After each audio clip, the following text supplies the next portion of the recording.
आपके जीवन में किसी न किसी चीज का डर आएगा ही, आप चाहे जितने आत्मिक रीति से चलते हो। मगर इस डर का सामना आप कैसे करेंगे? आप शैतान आपसे कब तक कहेगा? जब तक आप विश्वास न कर लो। वैसे ही जब तक परमेश्वर काम नहीं करेगा, जब तक आप विश्वास न कर लो। आपके पास समाधान है। डॉक्टर एक बीमारी बताते हैं, उस बीमारी का नाम क्या है? फोबिया, डर की बीमारी। मगर मसीह में इसे हम कैसे देखते हैं? इसे कहते हैं दुष्ट आत्मा, है ना? और आपके जीवन में किसी न किसी चीज का डर आएगा ही, आप चाहे जितने आत्मिक रीति से चलते हो। ये नहीं कह सकते हैं कि भैया मेरे को डर आ गया तो मैं अब आत्मिक नहीं रहा। अब अब्राहम को देखें। अब्राहम जब निकला 75 साल की उम्र में, तो उसको बीच में डर आया। उसका विश्वास क्या हुआ? कहीं ना कहीं डगमगाया, तभी उसने पत्नी की बात को मान लिया। सही है ना? तो उससे क्या हुआ? इस्माइल आ गया। यानी आपके जीवन में जो कुछ दिखता है वो आपको डराता है, मगर इस डर का सामना आप कैसे करेंगे? आप अपने भविष्य का, आप अपने बिजनेस का, आप अपनी जॉब का, आप अपने स्वास्थ्य का, आपको डर क्या करेगा? आपका पीछा करेगा। और कब तक करेगा? जब तक आप इस दुनिया में रहोगे। समझ रहे ना? मगर आपको इस डर का सामना करना होगा, चाहे डरते हुए ही करें। आप इससे यदि पीठ दिखा दिया तो आप इस पे जीत नहीं पाएंगे। और उसका जो सबसे सरल तरीका है कि जिस बात का डर लगता है, आप बोले परमेश्वर ने मुझे भय का आत्मा नहीं दिया है, और आप कंटिन्यू बोलते रहे, भय का आत्मा जाओ, डर का आत्मा जाओ, जिस भी चीज से। मेरे साथ ऐसा नहीं होगा। और ध्यान से सुनिए, मेरे साथ ऐसा नहीं होगा। और जब आप बोलते हैं तब ये आत्मा आपको छोड़कर चली जाती है। देखिए अलग अलग तरीके का ये डर लेकर आती है। जब हम लोग प्रभु में नहीं आए थे तो उससे पहले बहुत लोग डरते थे कि आपके घर का कोई बाहर गया तो डर के मारे जब तक घर ना आ जाए तब तक आपकी हालत कैसी रहती थी। कुछ लोग होंगे ऐसे, हो सकता बहुत लोग ना हो, कि डर के मारे घर के पति गए हैं, बच्चे गए हैं, वो आ जाते सही सलामत आ जाते, ट्रेन ना रोड पे आ जाए। डर, अजीब अजीब डर लगा रहता, अजीब अजीब बातें आप सोचते। तो डर का आत्मा क्या करता है? हमें डराता है। और जिसको डॉक्टरों ने क्या दे दिया नाम? फोबिया, यानी डर की बीमारी। मगर मसीह पर कुछ भी प्रबल नहीं होगा। जिस आप अवस्था में हैं, जिस परिस्थिति में हैं, आपको वहां से सिर्फ ऊपर की ओर जाना है। ये बात आप समझ लीजिए। मेन चीज है, कुछ दिन चलने के बाद हम क्या करने लगते हैं? सोचने लगता मैं वो व्यक्ति नहीं हूं जिसके जीवन में परमेश्वर चमत्कार करेगा। मैं आज आपसे कहना चाहता हूं, आप वही व्यक्ति हैं जिसके जीवन में परमेश्वर चमत्कार करेगा। आप वही हैं। ये शैतान का झूठ है। ये शैतान का झूठ है। जो शैतान आपसे ये कहता है कि आप अपने जीवन में, अपने स्वास्थ्य में, अपने परिवार में क्या हो जाएंगे? असफल।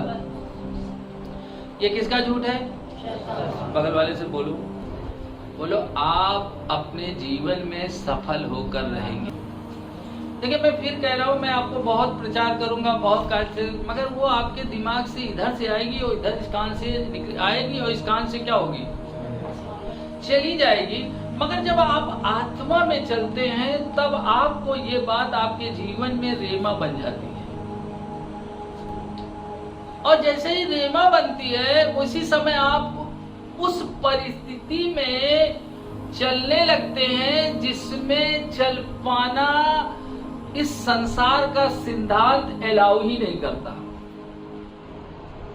इस संसार का कोई भी सिद्धांत अलाउ नहीं करता है, चाहे वो आपका स्वास्थ्य हो, चाहे वो आपका कैरियर हो, चाहे वो आपका परिवार हो, चाहे वो आपका व्यापार हो, कोई भी चीज हो। अब आपके अंदर प्रश्न आएगा कैसे? देखिए, जब यीशु ने पतरस से कहा आजा, तो वो क्या करने लगा? पानी पे चलने लगा। आप सोचिए, पानी पे चलना कठिन है कि नहीं? क्योंकि पानी हमें ऊपर नहीं रख सकता, क्योंकि पृथ्वी का जो गुरुत्वाकर्षण है वो क्या करेगा? आपको नीचे की ओर खींच लेगा और आप कहां चले जाएंगे? मगर जब आप शैतान की नहीं सुनते हैं, शैतान आपसे कब तक कहेगा? जब तक आप विश्वास न कर लो। बहुत ध्यान से सुनो, शैतान कब तक कहेगा? जब तक आप विश्वास न कर लो। वैसे ही जब तक परमेश्वर काम नहीं करेगा जब तक आप विश्वास न कर लो। नहीं समझ पाए? जब तक शैतान आपसे कहता रहेगा कि तुम ये, और जब तक आप विश्वास नहीं करोगे तब तक उसका कुछ भी काम, आपकी परिस्थिति तो गड़बड़ होगी, आपकी परिस्थिति गड़बड़ होगी, मगर आप डूबने वाले नहीं। आप डूबने वाले नहीं हैं जब तक आप विश्वास नहीं करेंगे। क्योंकि पतरस कब डूबा? जब उसके अंदर संदेह आया, उसकी दृष्टि परमेश्वर से हट गई और उसने लहरों पर। आपकी परिस्थिति हो सकता है बहुत ही भयावह हो, आपकी बीमारी लाइलाज हो, आपकी समस्या का कोई समाधान न हो। मैं आज आपसे कहना चाहता हूं, आप उसमें चलते रहिए।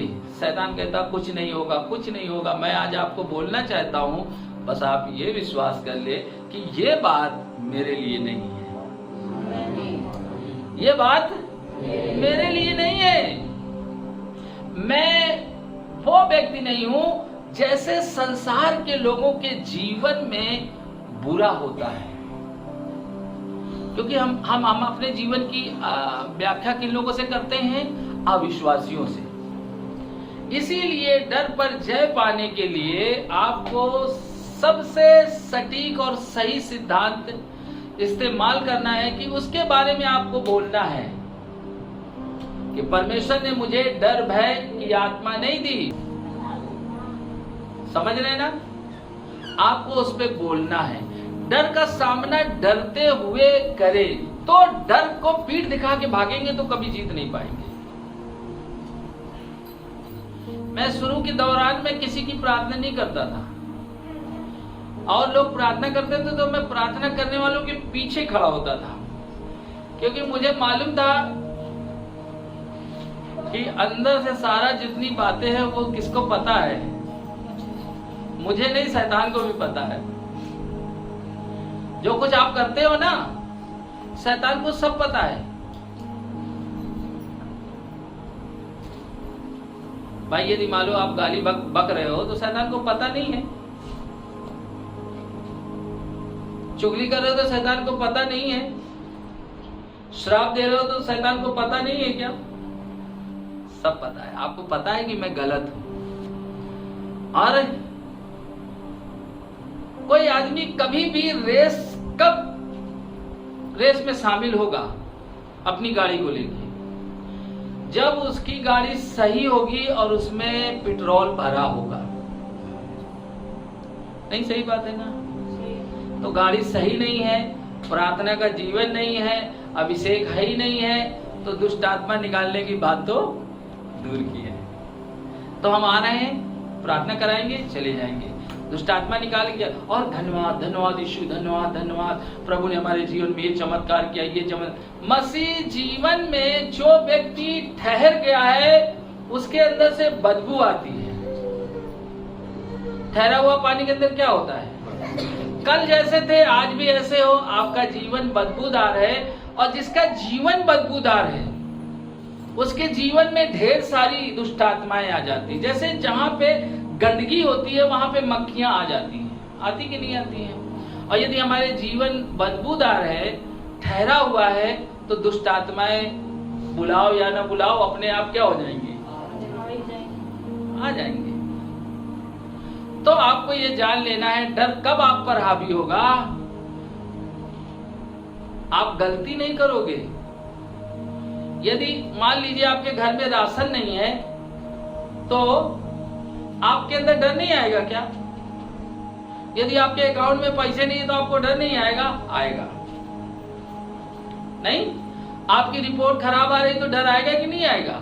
मगर आपको बोलना है, परमेश्वर ने मुझे डर भय का आत्मा नहीं दिया है और मेरे पास इस समस्या का समाधान है। आपके पास हर समस्या का समाधान है, संसार के पास नहीं है। यदि संसार के लोग बीमार हो जाएंगे उनके पास समाधान नहीं है। जब मेडिकल साइंस टाटा कर देती है तो उसके बाद सारा समाधान क्या हो जाता है? खत्म। मगर उसके आगे जो प्रभु यीशु पर विश्वास करते हैं उनके पास समाधान है। वो हर एक उस बीमारी को अपने जीवन से और दूसरों के जीवन से दूर कर सकते हैं, क्योंकि पहला पत्र 2:24 में लिखा है कि उसके कोड़े खाने से तुम चंगे हो चुके हो। मेरी बात समझ पा रहे ना? आपके पास समाधान है। आप अपनी गरीबी पे क्या कर सकते हैं? जय पा सकते हैं। लिखा है ना? अपनी चिंता पे आप क्या कर सकते हैं? जय पा सकते हैं। आप कह सकते हैं उसको मेरा ध्यान है। आप वो व्यक्ति नहीं है जो संसार के लोगों को देख के कॉपी ना करें। लिखा तुम्हारे मन के नए हो जाने से तुम्हारा चाल चलन क्या करता जाए? आप उस चाल चलन को कॉपी ना करें। आप एक अद्भुत परमेश्वर की अद्भुत संतान है। आप अद्भुत संतान हैं। डॉक्टर किसी का ऑपरेशन करता है तो वो चौक करता है, काटता है शरीर को, मगर आप एक दुआ करते हैं और वो कट भी नहीं लगता है और गांठ बाहर हो जाती है। यानी आप अद्भुत पिता की अद्भुत संतान हैं। आपके लिए कुछ भी असंभव नहीं है। इसलिए डर से कहे तुम मेरे जीवन में काम नहीं कर सकते हो, क्योंकि परमेश्वर ने मुझे डर और भय का आत्मा नहीं दिया है। और डर की बीमारी को, डर की दुष्ट आत्मा को क्या करे? आउट करे, रोक दे। साहस कब आएगा? जब आप डर का सामना करेंगे। और डर का सामना करने के लिए सिर्फ आपको क्या करना होगा? बोलना होगा। क्या बोलना होगा? 2 तीमुथियुस 1 उसके 7 में क्या लिखा है? परमेश्वर ने हमें भय का आत्मा नहीं दिया है, समझ रहे ना? सामर्थ, प्रेम और संयम का आत्मा दिया है। और यीशु ने कहा देखो मैं तुम्हें क्या देता हूँ? शत्रु की सारी सामर्थ पर उसने हमें क्या दिया? लूका की पुस्तक 9 में हमने यही बताया, उसने अपने चेलों को क्या दिया? अधिकार, सामर्थ और अधिकार दोनों दिया। आपके पास सामर्थ है और अधिकार भी है, और आप अपनी परिस्थिति को बदल सकते हैं।